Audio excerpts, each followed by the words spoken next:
খুব লোভ হচ্ছে, তাই না? লোভ হওয়ারই কথা।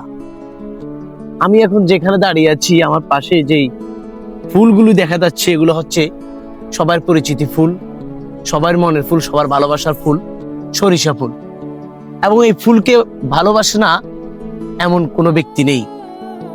আমি ছোট্ট একটি জমিনের মধ্যে আছি, এবং যে জমিনে সরিষা করা হয়েছে, কৃষক ছোটখাটো একটি সরিষা ক্ষেত করেছে, এবং আমি এই ফুলে মুগ্ধ হয়ে ছোটখাটো একটা ভিডিও নেওয়ার চেষ্টা করলাম।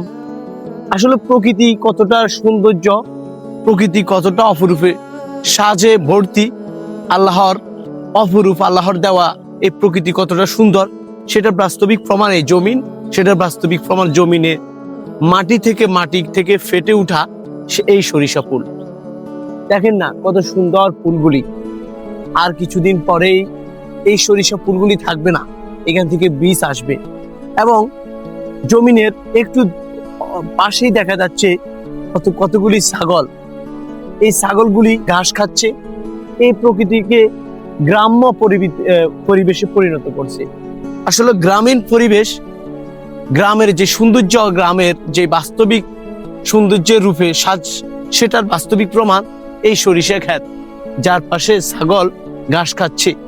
এবং এই পাশের জমিতে সরিষা করা হয়েছে, এত ভালো ফলন সেখানে হয়নি। কিন্তু আমি যে জায়গায় দাঁড়িয়ে আছি, এই সরিষা ক্ষেতটি আসলে অসাধারণ। মাঝে মাঝে আমরা আসব, দেখব, ঘুরব এবং একটু স্বস্তি নিব। ভালো থাকবেন, আল্লাহ হাফেজ।